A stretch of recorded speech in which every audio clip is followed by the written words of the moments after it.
Bem, pessoal, vamos a mais uma aula de Química Orgânica, onde vamos estudar a acidez e basicidade dos compostos orgânicos. Veja, todo mundo já estudou acidez e basicidade, claro.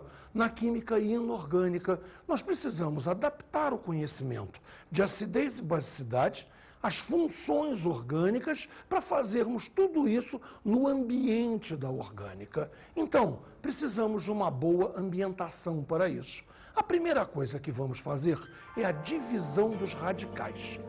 Repare, você já estudou, e bem em química inorgânica, a divisão em eletropositividade e eletronegatividade. Átomos que são eletropositivos, átomos que são eletronegativos. Eu preciso de algo equivalente para radicais, porque veja bem, um átomo pode ser eletropositivo, um radical não, mas o conceito é o mesmo. O que faz um átomo eletropositivo?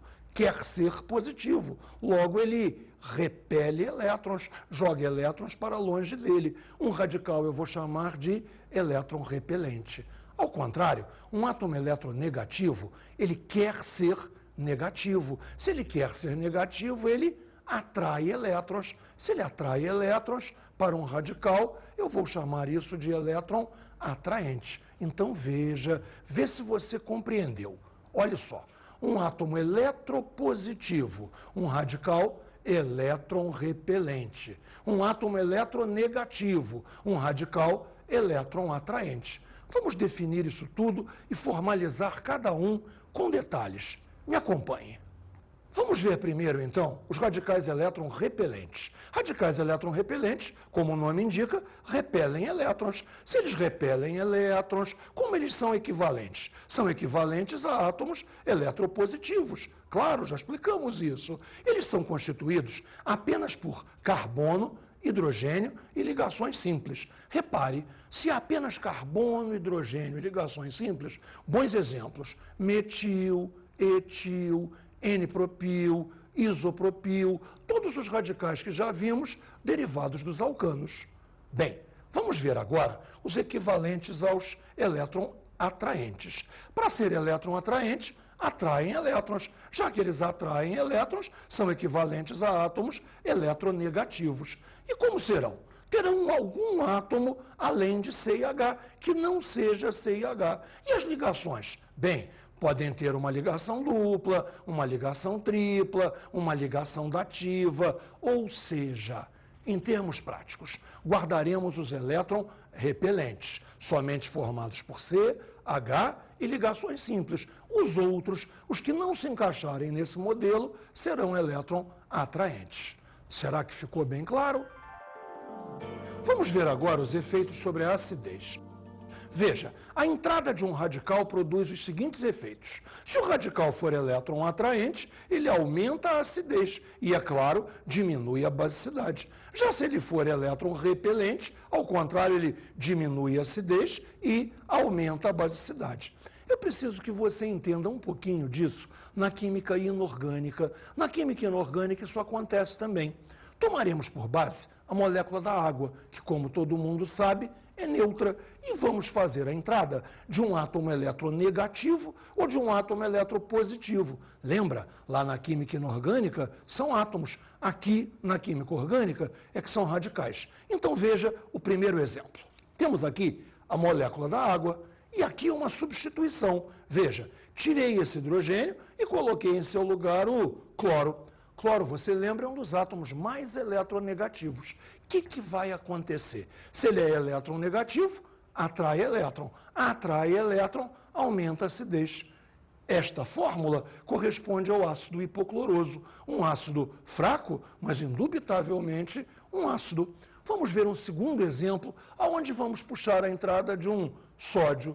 Sódio, você lembra, claro que ele é um átomo bastante eletropositivo. Repare um detalhe em ligações. Temos aqui a molécula da água, covalente. A substituição de um hidrogênio por um metal leva a uma ligação entre metal e ametais. Ligação entre metal e ametais, iônica. Cátion sódio, ânion hidroxila. Cátion sódio, ânion hidroxila, NaOH, hidróxido de sódio, conhecidíssimo como uma base. Não há dúvida, então. Repare, o sódio é elétron repelente, atraente, nem uma coisa nem a outra. O sódio é eletropositivo, ele é um átomo só. Ele é equivalente a um radical elétron repelente. Repele elétron, diminui a acidez, aumenta a basicidade. Soda cáustica, lembra que é outro nome do hidróxido de sódio? Soda cáustica é uma base. Pessoal, isso é muito fácil. Olha só, tudo com A de água. Eu, é claro. Radical elétron, A atraente, A aumenta, A acidez. Eu faço a química ficar fácil. Isto mesmo, Gotinha, eu concordo inteiramente com você. Tudo com A de aqua, elétron A atraente, A aumenta, A acidez. Você teve uma boa ideia, gostei. Vamos então agora começar sério, sem Gotinha, o estudo da acidez dos compostos oxigenados. Como faremos isso? Observe aqui o primeiro exemplo. Nós vamos começar pelos álcoois. E pelos álcoois eu vou te explicar tudo como vai funcionar. É estudo da acidez dos compostos oxigenados. Nosso padrão será a água. A água, você sabe, é neutra. Vamos estudar os álcoois. Qual é a nossa ideia para trabalhar então? Vamos colocar ali, para comparar com a água, a fórmula do menor álcool possível. Será que pode ter álcool de um carbono só? Claro que pode, é o metanol. Então repare, coloco a fórmula CH3OH. E agora vamos a um ponto da maior importância. Eu não sei comparar o que é igual. O que é igual, não dá para comparar. Eu só sei comparar o que é diferente. Repare então, o que essas duas estruturas têm de diferente? Claro que é aqui, do hidrogênio para o metil. A hidroxila está mantida, entrei com um grupo metil. Cabe a você agora decidir se esse metil é elétron atraente ou se ele é elétron repelente. Só tem CH. As ligações são todas elas simples. Então é claro que ele é elétron repelente, evidente. Então veja, se ele é elétron repelente, ele aumenta a acidez? Não. Elétron repelente diminui a acidez. Consequentemente, aumenta a basicidade. Ou seja, o álcool é um pouco menos ácido do que a água, ou então é um pouco mais básico que a água. Tanto faz falar uma coisa ou a outra. Mas agora eu tenho um segredo para contar para você. Os álcoois, na prática, são considerados neutros. Você já passou álcool em sua pele e eu tenho certeza que você lembra que não aconteceu nada. O álcool é, na prática, um composto neutro. Tal não vai acontecer com os fenóis. Repare como é que nós vamos estudar um fenol. Olha só, a água, novamente, e aqui a estrutura de um fenol. Você lembra? Hidroxila ligada ao anel aromático. Eu vou te falar mais uma vez, para não falar de novo. Eu não sei comparar o que é igual. O que é igual, é igual. Eu só sei comparar o que é diferente. Cadê a diferença entre a água e o fenol? Repare, a água, fenol, hidroxila, hidroxila. A diferença é o hidrogênio e o anel aromático. E o que temos nesse anel aromático? Somente CH, sem dúvida, mas, me responde, todas as ligações são simples? Claro que não. No anel aromático temos aquela história de ligações duplas e simples alternadas, que na verdade não é uma explicação muito boa, é melhor a gente falar que tem ressonância, mas de qualquer maneira, as ligações são todas elas simples? Não. Se não são todas elas simples, não pode ser elétron repelente. Logo, o anel aromático é elétron atraente. E então, vamos na história da gotinha. Se é elétron atraente, aumenta a acidez. Então, o fenol é mais ácido que a água. Se o fenol é mais ácido que a água, ele já apresenta alguma acidez. Repare, isso é notável quando você dá nome usual a fenóis. O fenol comum, nas farmácias de manipulação, é frequentemente chamado de ácido fênico, uma referência à sua acidez. Talvez algum dia você já tenha ouvido esse nome, ácido fênico, e não sabia exatamente o que era. Agora você sabe. Bem, fenóis vão abrir para nós uma interessante ideia.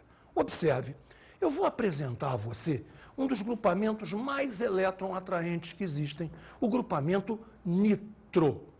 Se você está com o desconfiômetro ligado, nitro vem do ácido nítrico. Isso mesmo, vem sim. Observe uma conta. Estamos brincando de fazer conta em química. Olha essa conta aqui.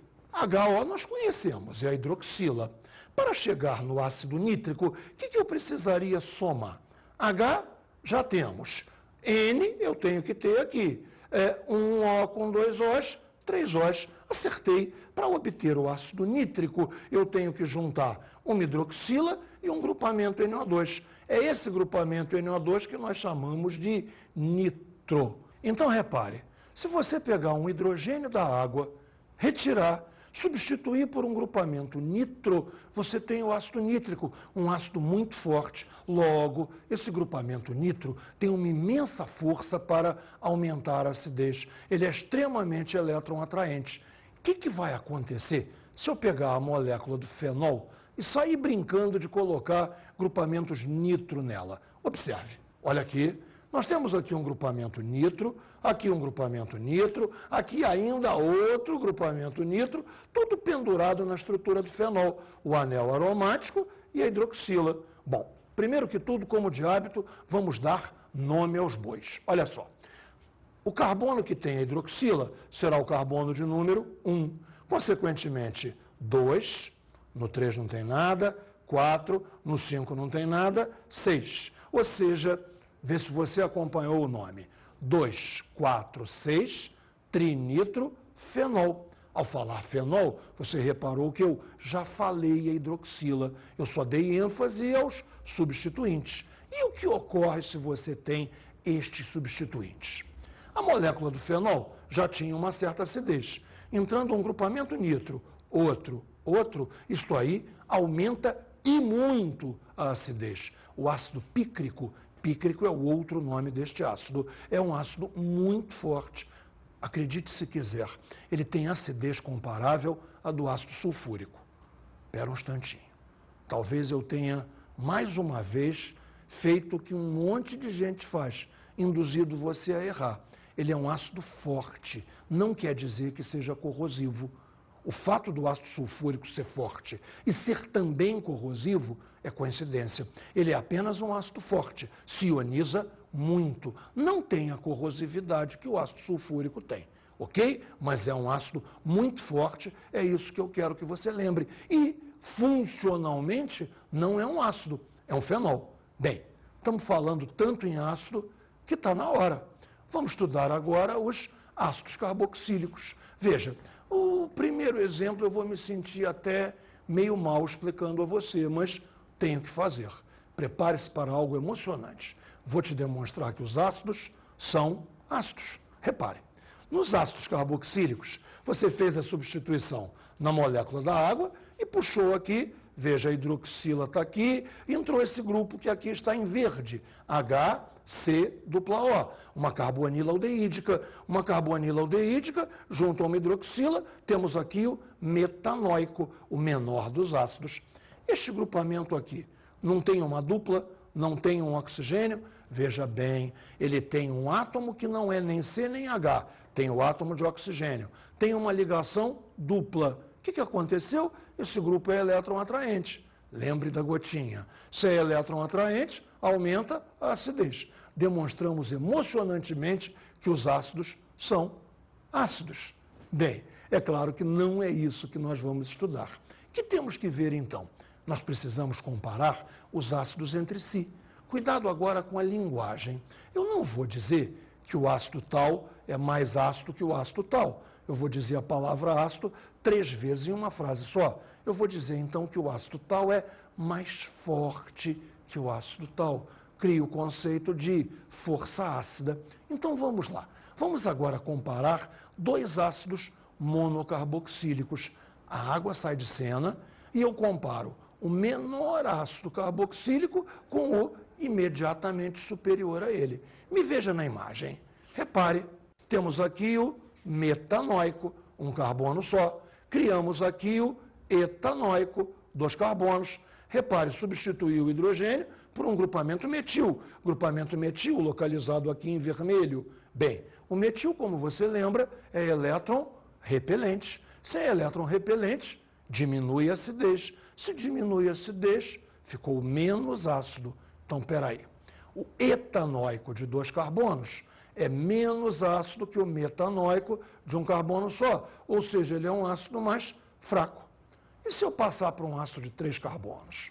Bem, se eu passar para um ácido de 3 carbonos, eu tenho mais um efeito elétron repelente. Vai ficar ainda mais fraco. E passando para um ácido de 4 carbonos, mais fraco ainda, que podemos concluir então? Veja, quanto maior a cadeia, menor a acidez. Repetindo isto, quanto maior a cadeia de um ácido monocarboxílico, mais fraco é o ácido, ou seja, sua acidez se torna cada vez menor.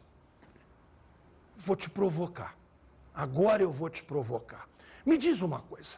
E se eu tiver um ácido muito grande, de cadeia realmente muito grande, sei lá, 17 carbonos, 18 carbonos, o que você acha que vai acontecer? Será que diminui tanto a acidez que ele vira uma base? Será que é isso? Pensa um pouquinho. Pensou? Eu te dou a resposta então. Os ácidos muito grandes são praticamente neutros. Todo o efeito da acidez da carboxila é quase que compensado pela imensa cadeia que você tem elétron repelente. Guarda essa. Ácido muito grande, na prática, é neutro. Bem, joguei essa imagem para você ver agora o que nós estamos estudando aqui. Repare, carboxila, carboxila, duas coisas iguais. As estruturas azuis são iguais. O que temos aqui? Um metil em vermelho. O que temos aqui? Uma carboxila em verde. Ah, tá certo. O ácido à direita é dicarboxílico. O ácido à esquerda é monocarboxílico. O radical da esquerda, metil, o vermelho, ele é elétron repelente. A carboxila em verde é elétron atraente. Então, veja só, eu troquei um grupamento elétron repelente, o metil, o vermelho, por um grupamento elétron atraente, em verde, a carboxila. É claro que a acidez aumentou, e aumentou bastante. Resumindo, ácidos dicarboxílicos são mais fortes que ácidos monocarboxílicos de mesma cadeia. É importante que as cadeias sejam iguais, porque, veja bem, eu não saberia comparar um ácido dicarboxílico de cadeia muito grande com um ácido monocarboxílico de cadeia pequena. Quem iria ser mais ácido? Não sei. Eu precisaria de dados quantitativos, dados da química inorgânica, o Ka, a constante de acidez, que não temos aqui agora. Nosso estudo, por enquanto, é absolutamente qualitativo.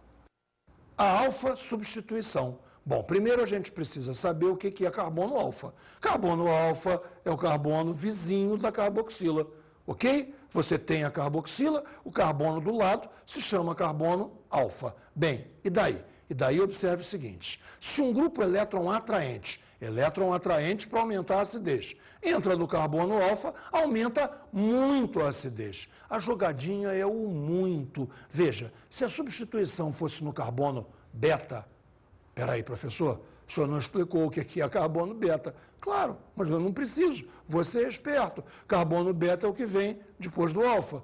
Se a substituição fosse no carbono beta, o efeito seria pequeno, não seria um efeito marcante. Esse efeito se torna marcante quando a entrada é no carbono alfa. Vamos a um exemplo? Olha só. Aqui nós temos ácido de 3 carbonos, propanóico. Aqui nós temos o propanóico também, porém com a entrada de um cloro, no carbono vizinho da carboxila, no carbono 2. Se esse aqui se chama ácido propanóico, esse aqui é o ácido 2-cloropropanoico, que também pode ser chamado de ácido alfa-cloropropanoico.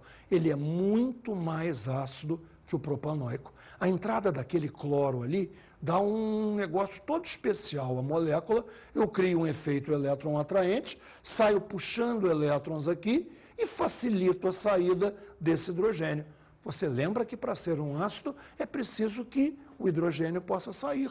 Se eu criei um cloro ali, que é um facilitador desta saída, a acidez aumentou. Bem, podemos resumir então a coisa assim. Se eu tiver 3 ácidos, veja, propanóico, 3-cloropropanoico e 2-cloropropanoico. Quem é o carbono alfa? Carbono alfa é o carbono 2 ou o carbono 3? O 2, é claro, o 2 que é o vizinho da carboxila. Então, esse ácido aqui é o mais forte de todos. Se a entrada foi no 3, que é o beta, o efeito não é tão marcante. E, finalmente, no propanoico, não temos nada a considerar, ele é o mais fraco dos três. Você viu a importância da alfa-substituição. Claro, só é significativo no alfa. alfa, com de aqua. Isto mesmo, Gotinha, você está cada vez mais esperta. Só é significativo no alfa, com A de aqua. Tá certo, mas agora vamos com mais A de alfa. Nós vamos agora levar a substituição alfa ao máximo. Como é que eu posso maximizar este efeito? Repare só, imagina o etanóico. O etanóico só tem o carbono da carboxila e o carbono alfa. Carbono alfa tem 3 hidrogênios. Logo eu posso pendurar, desculpe o nome pendurar, tá? Mas químicos são assim mesmo, a gente fala coisas engraçadas.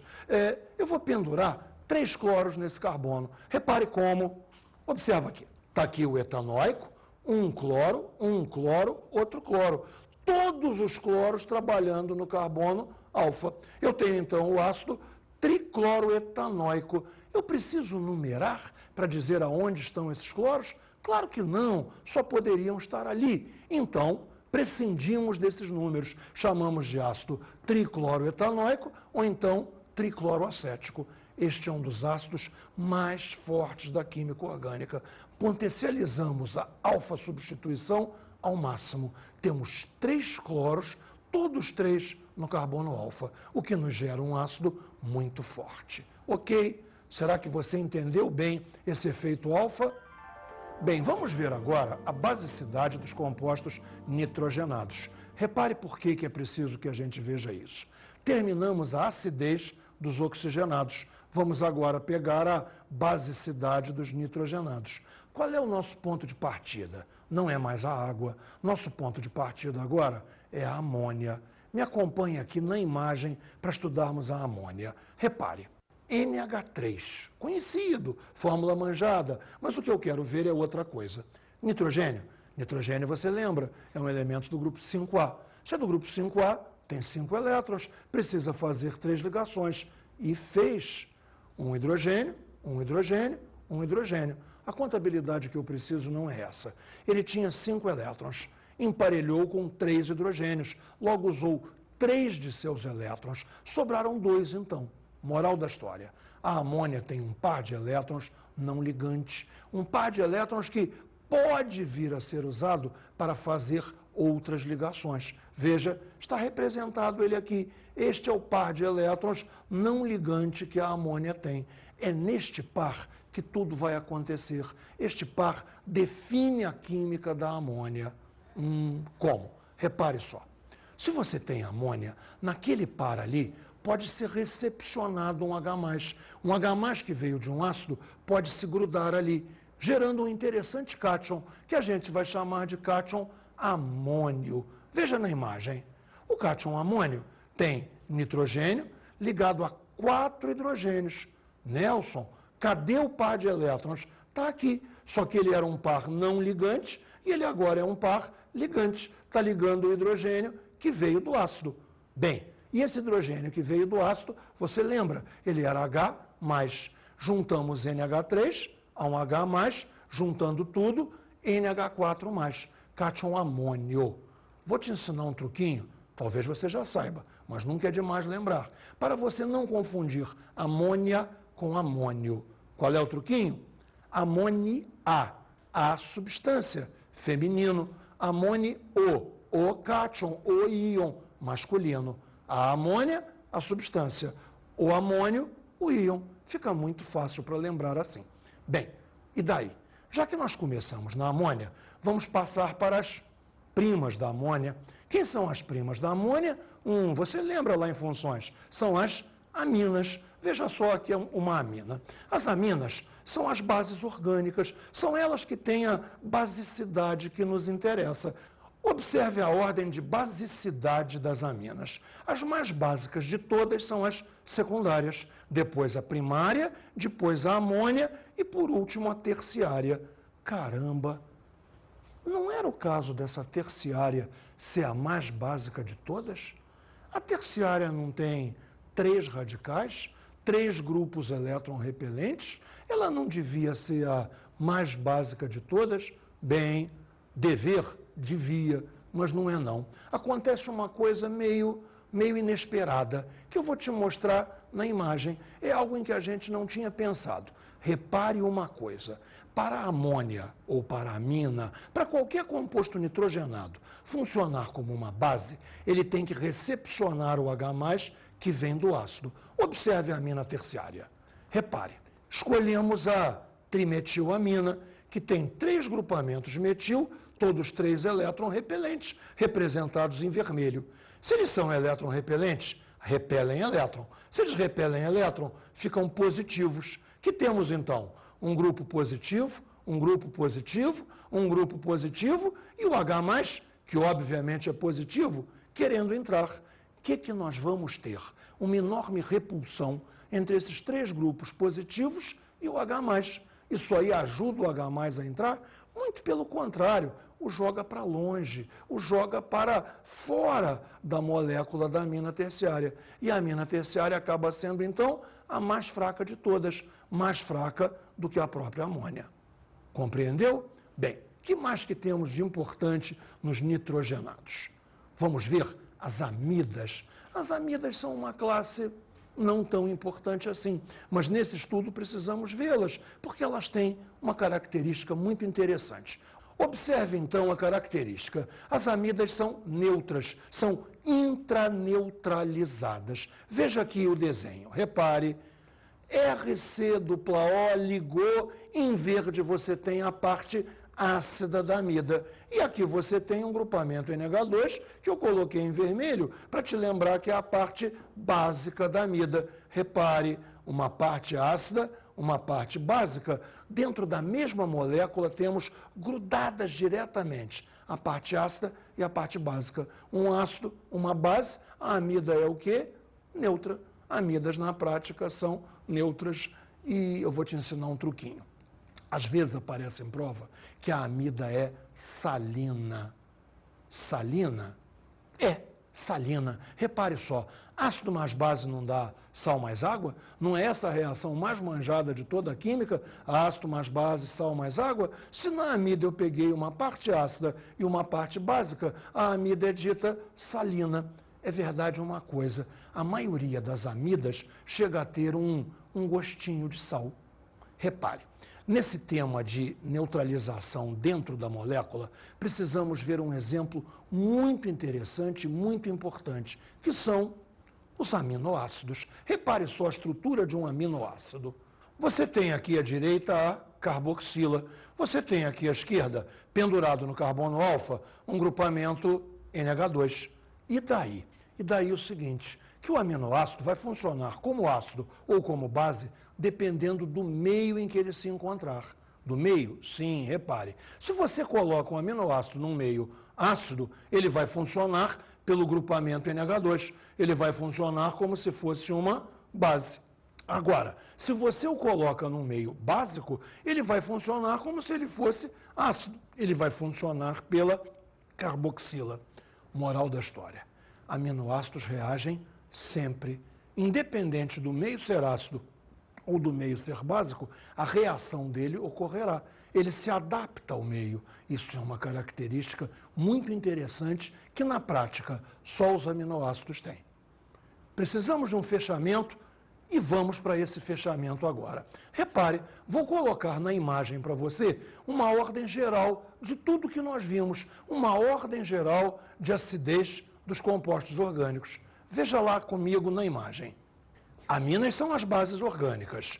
O álcool é quase neutro, a amida é completamente neutra, fenol tem alguma acidez e o ácido, é claro que é ácido. Repetindo, olha só, aminas são as bases orgânicas, álcoois são fraquissimamente básicos, amidas são neutras, fenóis um pouquinho ácidos e os ácidos Bem, naturalmente os ácidos são ácidos.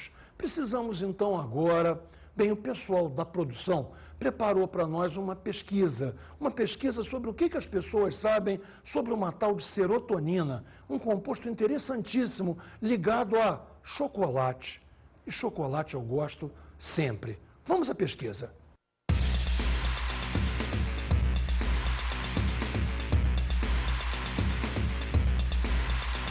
A vontade de comer doce e a sensação de já estar satisfeito com o que comeu depende de uma parte do cérebro chamada hipotálamo. Com taxas normais de serotonina, as pessoas conseguem controlar a vontade de comer doce com mais facilidade. Vamos ver se as pessoas sabem disso? Oi pessoal, tudo bom? Algum de vocês às vezes sente aquela vontade, aquele desespero de comer doce? Não, não sou chocolate. Se eu disse pra vocês experimentarem um chocolate aqui, vocês iam aceitar? Você se sente mais à vontade, mais calmo quando você come um doce, um chocolate, uma bala? Sabe por que isso? É um hormônio que tem na gente que quando você come chocolate ele estimula isso. Chama-se serotonina. Ele é responsável pela estabilidade mental. A senhora às vezes sente aquela vontade de comer chocolate, aquele desejo? Quase sempre.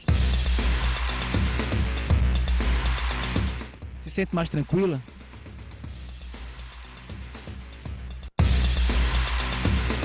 Algum de vocês dois às vezes tem aquela vontade, aquele desejo de comer chocolate? Tem. Você é um chocolate? Sou. E agora, você se sente mais calma, mais tranquila? Normal. Uhum. Você às vezes sente aquela vontade, aquele desejo de comer doce? Sim.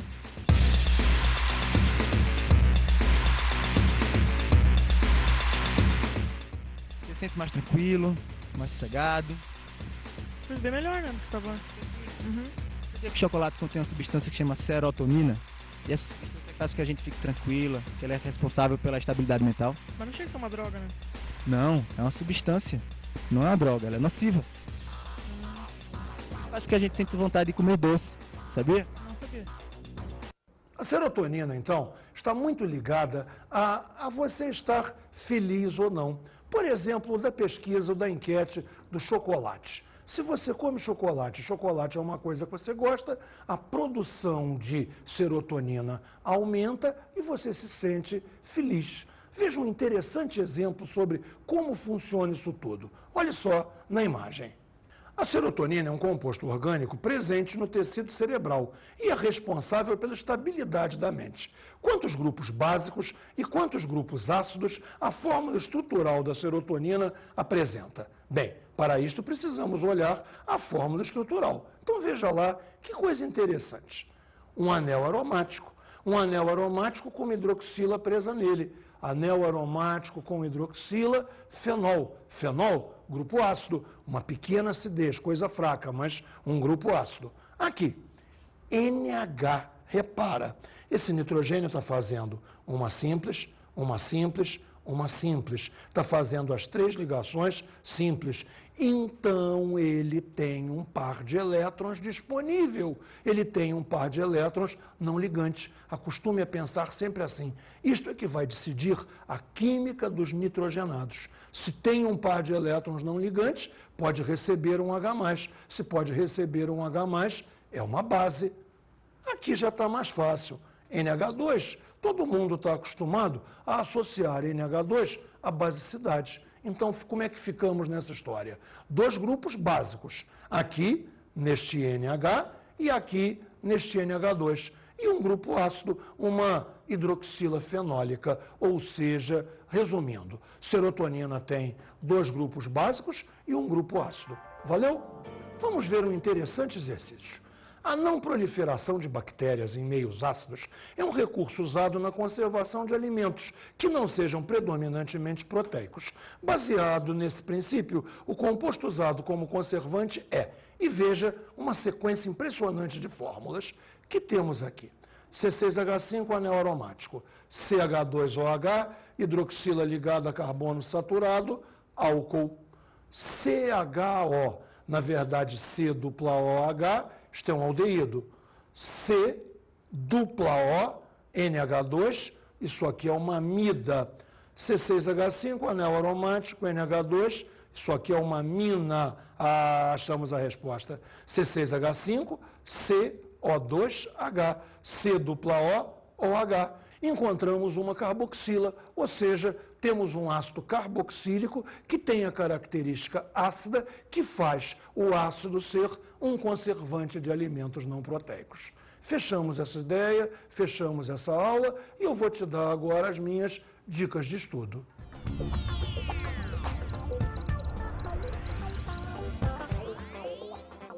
Bem, na minha dica de estudo eu vou te dar uma missão.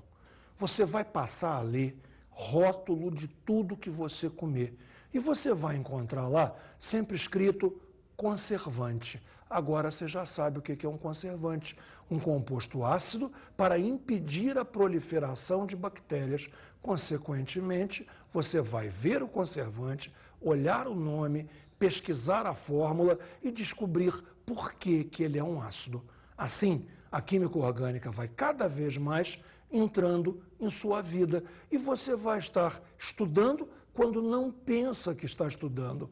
Esse é o grande segredo de tudo, o olhar curioso sobre a vida, o olhar científico sobre o mundo que nos cerca. Bons estudos!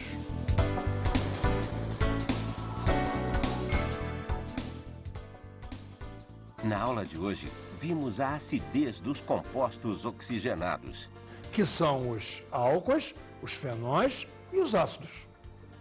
Aprendemos a basicidade dos compostos nitrogenados.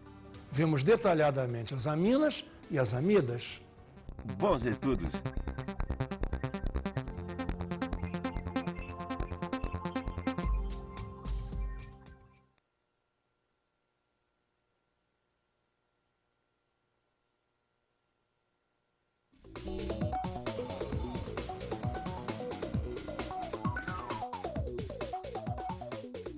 Meu companheiro de sala de aula, minha companheira, repare só, a tendência mais moderna de olhar acidez e basicidade, a maneira como esse assunto vem sendo cobrado nos exames vestibulares, é que você descubra grupos, não exatamente um estudo mecanicista de funções. A ideia é olhar grupo, você buscar uma hidroxila fenólica, você buscar um grupamento amino, você buscar uma estrutura que tem um aminoácido complexo para ver quantos grupos ácidos tem, quantos grupos básicos tem. Isto é um moderno nesse assunto. Ou seja, mais uma vez, precisamos levar o nosso aluno a identificar estruturas, mais do que identificar funções, identificar estruturas. Essa é a nossa missão. Um bom trabalho para todos nós.